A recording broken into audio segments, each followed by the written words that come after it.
So the entire operation did just come to just had a guillotine chopping the head off. It just stopped.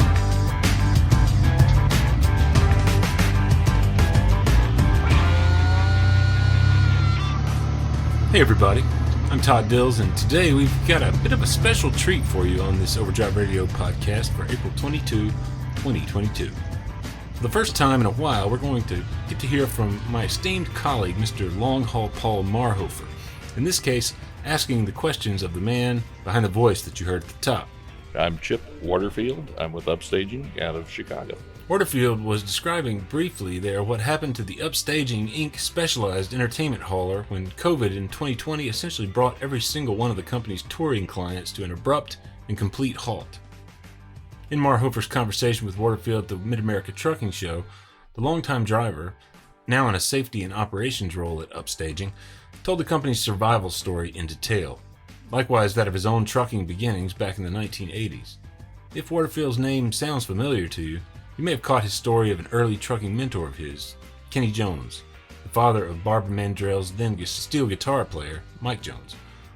Kenny spent his entire career trucking in some form or another and taught Warterfield perhaps more than the driver knew back at that time.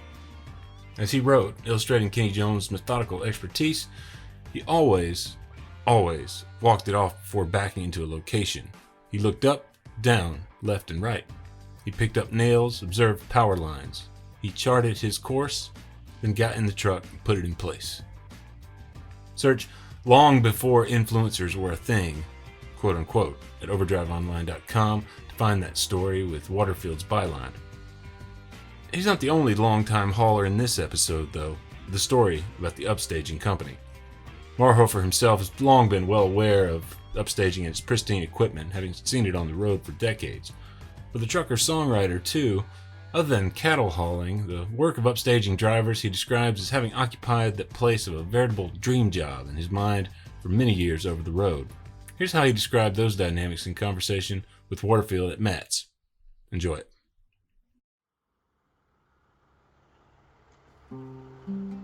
Chip, I've got to tell you my upstaging story.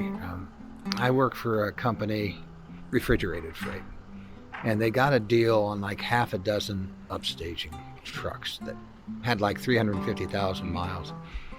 They were really wonderfully spec'd. They had the cat motors. They were 07s when the cat motor was still good. The old bag of hammers. Yes.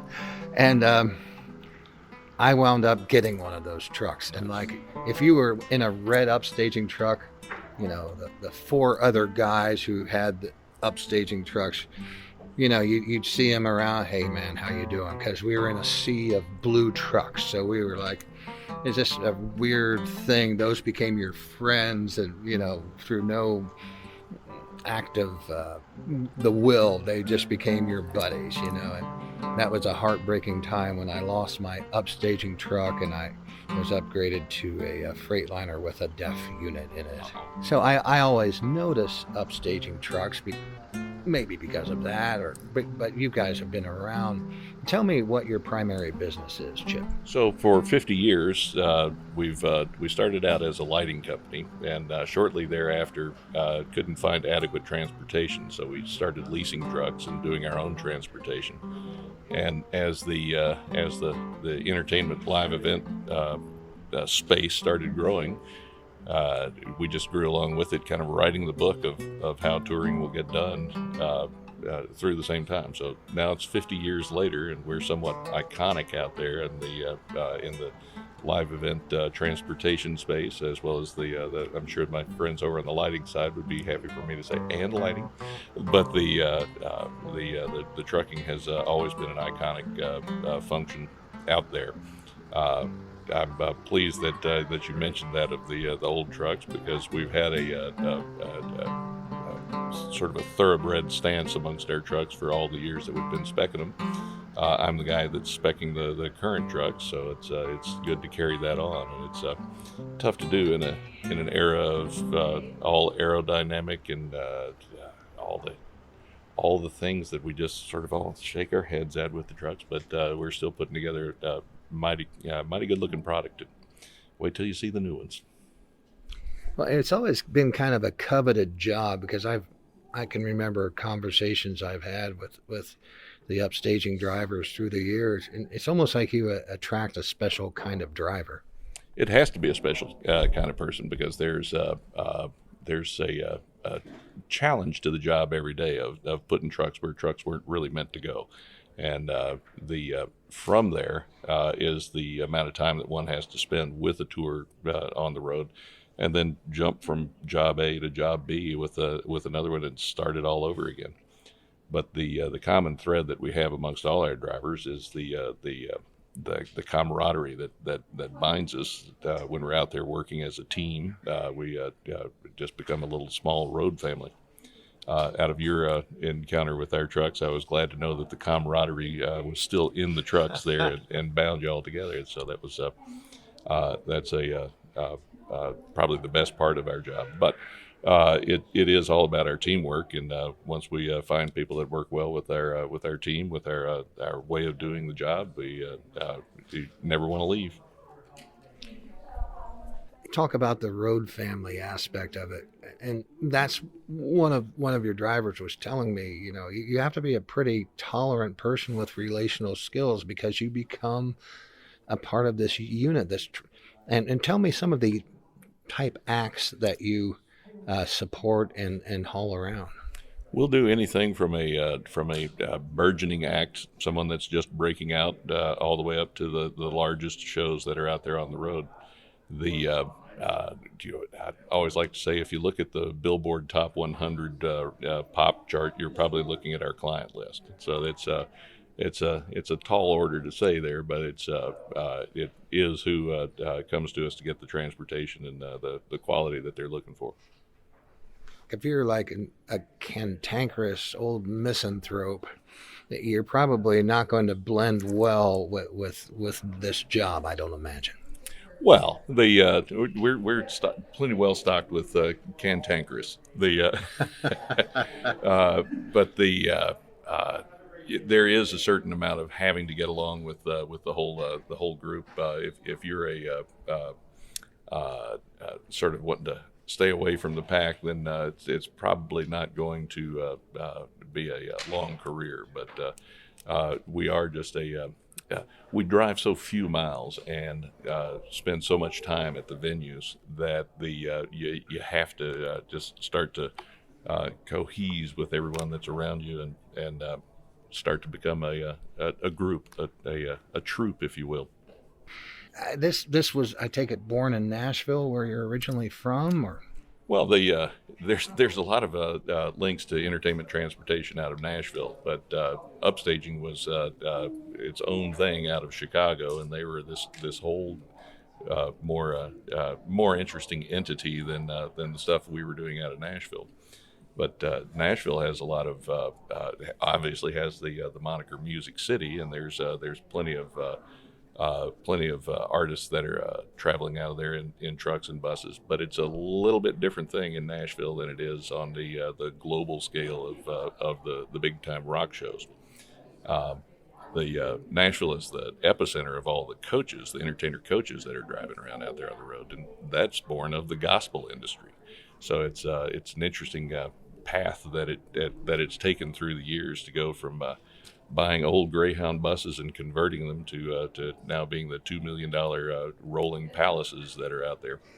But the truck transportation with the shows has been an interesting ride.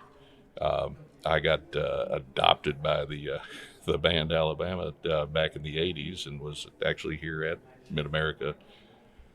Gosh, do the math right quick. 37 years ago, with the Alabama show that was in Freedom Hall, and that was an interesting ride. But our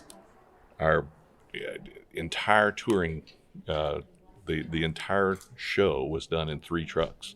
Where now even an opening act on a country show or on a big touring show out there is out in 10 trucks. The sound system alone takes up 2 trucks, so it's just amazing how big it's become. Are you willing to drop any names on who some of your most interesting clients have been? Mine or the Upstaging? Mine. It's an easy question every time. Vince Gill, the best. There's just there's not a better touring entity out there than his whole bunch, and I was happy to have worked with them for about a year and a half. My particular career went from Alabama, Ricky Van Shelton, Reba, stuff all throughout there. Then coming over to Upstaging, started working with people like Kenny Chesney, and gosh, we've got so many clients I can't even remember them all. But 40 years is a long time. So let me see if I've got this straight. Chip, you began as a driver, and were you in the lighting on the side, or how did that all work? I've always just been in the driving trade, and at the same time that I was just really starting to get my legs out there in the driving trade, Upstaging was doing their work out of Chicago, the place where I first became familiar with them. When I was working with Alabama out of Fort Payne, one of the Upstaging's drivers lived in Fort Payne. So when his truck rolled into town with Upstaging on the door, we were like, "Oh, hey, wow, Upstaging knows we're here," and it was just, so it's kind of a neat thing that even at back in the '80s, I was like, "Oh, that's cool." Myself, it's just always been as a driver, but I work around all manner of tradesmen that build and operate the shows. There's lighting, sound, video guys. Just there's an army of people that make these big shows have that whiz bang factor. But myself, just driving. But then you transition into management at some point. Right. I've always been safety focused, and we were having some troubles within the fleet. Let me rephrase that one. Not troubles, but there were difficulties with the fleet, and the bosses kept coming to me and asking me questions about how we can and what should we, and turned into about a 6-month job interview, and then they said, "Well, come on, let's put you in here," and started helping out with just the HR and working with dealing with our driver recruiting and trying to step that program back up, and so here I am. Gosh, 5 years later now. So here you become like this premier transporter and supporter of all these entertainment entities, and then March 2020 happens. Shows are canceled everywhere, and this is where it really gets interesting to me, because again, I'm always noticing Upstaging trucks. And how did you survive? How is there still an Upstaging after what we just went through? That's a great question, and it was an interesting transition and pivot. So the entire operation did just come to just had a guillotine chopping the head off. It just stopped, and there was a couple of mileposts leading up to it. There's a few bands that started saying, "Well, we're going to cancel our tour," and then the huge promoter out there said, "Nope, all shows off," and it was just like, "What?" And so we had a whole lot of ciphering to do to figure out how we were going to carry on. How do we keep 175 drivers busy? The immediate thing was to turn to the spot market and see what was going on. But even better was a handful of our drivers went to their previous work and said, "Hey, I've got a friend over here that needs some." So we pivoted over into working with one of the grocery haulers in town, because commercial food had gone upside down, and now it was all about supplying the grocery stores. So next thing we knew, we had 45 or 50 trucks on up at one of the big grocery distributors up in Wisconsin. That was sustaining. It was certainly an eye opener for our drivers that were used to the life of the road to now just be doing turns in and out of the DC. But we also turned to finding a need in some areas that hadn't been before, such as moving PPE and ventilators and other equipment that was now a necessary item to be moved. So we did that. It was tough. It was not an easy transition. The language that we like to use on that one was that it was all work that helped us keep the pump running, and we weren't in it for the profit, but it certainly helped keep the machine purring along. your original driver core? Were you able to get a lot of them to stick with you? A major portion of them all stuck with us. There was those that had objection to being out there amongst the environment, and they went home. We brought many of them back, so we're back up to our previous levels of the driver corps. But it was a challenge. There was a lot of trepidation amongst the drivers to question. What am I doing here? And so it wasn't what they signed up for, if you will. But they still stuck with us, and we're immensely appreciative of the whole staff. Yeah, it would be difficult to be hauling Vince Gill around one day, and 2 weeks later you got a load of toilet paper going into a grocery warehouse. Mm-hmm. It is exactly that. Our drivers are very proud of their equipment. You've seen the outside appearance, but we're also very picky about our trailers as well. It's our workspace, and to suddenly have forklifts banging around inside and scratching the walls up, and DCs that just didn't care anything about the condition of your equipment, we were getting pretty uppity about how the equipment was getting treated, and the drivers are very vocal about it. So it's a positive that they still maintain their pride through it all. Yeah, well, that's a great story, and so glad there's still an upstaging. And just on a more general scale, the entire lack of social outlets. I mean, that's what upstaging is. They're supporting this whole industry of people having a social outlet, somewhere to go. I can just the connections and the conversations I've had here in the last couple of days, I'm just surprised by the happiness that I'm experiencing just in seeing people again. Mm-hmm. And what was the impact of your drivers to get back into their actual trade? Because this is almost like an artisanal form of trucking, mm-hmm. doing what they're doing. Did you get a lot of interesting feedback from them when they finally got to start hauling tours around again? Call it relief. They were most certainly ready to get back to touring. There are a number of functions of doing a tour, being at a gig, a venue, that are just superlative to mainstream trucking. One of those would be catering. We have 3 meals a day at a show, right? So to transition from the roller grill to getting back to catering was worth it alone, right? So oh man, oh my gosh, right?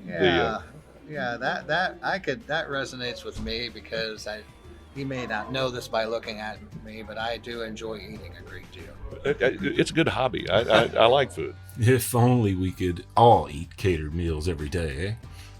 You can find Warterfield's company via upstaging.com. And here's a big thanks to him for his time. Find more from Paul Marhoefer via his many contributions to the Overdrive Extra blog, including dozens of interviews and oral histories in his Faces of the Road series via overdriveonline.com/overdrive-extra. Overdrive Radio is a production of Overdrive, the voice of the American trucker. It's edited and produced by me, Todd Dills, with ongoing support from trucker-songwriter and Overdrive contributor Marhoefer, of course. The podcast is backed up further by Overdrive news editor Matt Cole, social media coordinator Holly Young, and executive editor Alex Lockey.